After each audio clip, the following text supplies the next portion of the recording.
సరదా కోసం ఆడుకునే క్రికెట్ విశాఖలో ఒకరి ప్రాణం పోవడానికి కారణమైంది. గ్రౌండ్లో ఆడుతూ ఉండగా యువకుల మధ్య చెలరేగిన వివాదం ఘర్షణకు దారితీసింది. రెండు క్రికెట్ టీముల్లో ఉన్న ఇరు వర్గాలు పరస్పరం దాడులు చేసుకున్నాయి. వివాదాన్ని చర్చలతో ముగించుకుందామని అంతా అనుకున్నారు. కానీ ఇంతలో అజిత్ను పిలిచి విచక్షణ రహితంగా దాడి చేశాడు కిషోర్. దీంతో యువకుడికి తీవ్ర గాయాలు కావడంతో స్నేహితులు ఆసుపత్రికి తరలించారు. ప్రాణాపాయ స్థితిలో చికిత్స పొందుతూ అజిత్ మృతి చెందాడు. అడ్డుకున్న మరో ఇద్దరు యువకులకు గాయాలు కాగా విమ్స్ ఆసుపత్రిలో వారికి చికిత్స అందిస్తున్నారు. కిషోర్ను అదుపులోకి తీసుకున్నారు. ఈ ఘటనపై మరింత సమాచారం మా ప్రతినిధి అనిల్ అందిస్తారు.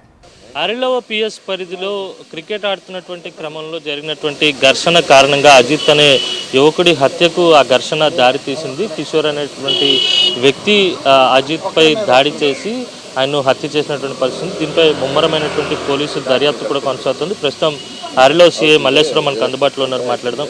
సార్, ఎటువంటి వివరాలు సేకరించారు? దర్యాప్తు ఎంతవరకు వచ్చింది? నిందితులను అదుపులోకి తీసుకున్నారు? నిన్న జరిగిన క్రికెట్లో జరిగిన గొడవ తర్వాత ఈవినింగ్ సుమారు 6-6:30 సమయంలో పథకం ప్రకారం అజిత్ని చంపాలనే ఉద్దేశంతోనే కిషోర్ చాకు పట్టుకొని వచ్చాడు. ఈ విషయం తెలియదు, మిగతా ముగ్గురు కూడా ఉన్నారు. వాళ్ళు కూడా అడుగుదామనే ఉద్దేశంతో వచ్చారు. వాళ్ళు అందరు కూడా అక్కడే ఈ గొడవ స్టార్ట్ చేశాడు కిషోర్ అన్నాడు ముందు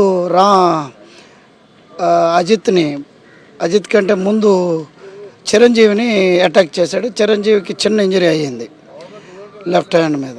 తర్వాత అజిత్ మీద బలంగా చెస్ట్ మీద పొడిచాడు. ముందుగా ప్లాన్ ప్రకారం కత్తిని తెచ్చుకొని పొడిచాడు.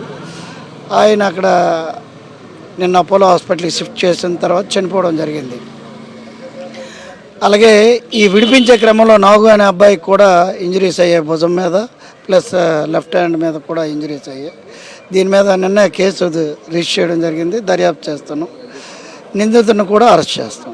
పోలీస్ శాఖకు సంబంధించినటువంటి ప్రొసీడింగ్స్ అన్ని కూడా పూర్తవుతున్నటువంటి పరిస్థితి. మొత్తం మీద నిందితుడిని అదుపులోకి తీసుకుని అరెస్ట్ చేస్తామని కూడా చెప్తా ఉన్నారు. పూర్తి చుట్టుపక్కల వారు ఇచ్చినటువంటి స్టేట్మెంట్స్, అలాగే తల్లిదండ్రులు ఇచ్చినటువంటి ఫిర్యాదు ఆధారంగా వేగంగా దర్యాప్తు కొనసాగుతుంది. పంచనామా నిమిత్తం అజిత్ మృతదేహాన్ని మార్చిడికి తరలించారు. ఆ తర్వాత ఖనన ప్రక్రియ కూడా ఉండబోతోంది. విడుదల స్టాపర్స్తో కలిసి అనిల్, సాక్షి టీవీ, విశాఖ నుంచి.